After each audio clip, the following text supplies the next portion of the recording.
in some activist circles, people actually were kind of like, look, if Donald Trump wants to pardon Derek Chauvin and put him in a state prison to get stabbed again, like that's his prerogative, but that's demonstrably what's going to happen, not only because people in Minneapolis see Derek Chauvin rightfully as sort of this symbol of everything that is wrong about policing in Minneapolis, but that Derek Chauvin had an insanely long list of misconduct, of abuse, of other murders. And so he's an incredibly hated police officer. So pardoning him actually doesn't help him.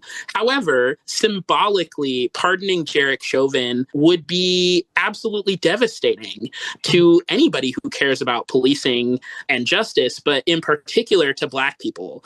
Out when we're collecting petition signatures for community control of the police, sometimes we did get people who were kind of like, well, you know, like he's kind of served his time, hasn't he? Like, no, there is no payment high enough for lynching a Black man over a counterfeit, an alleged counterfeit bill, actually.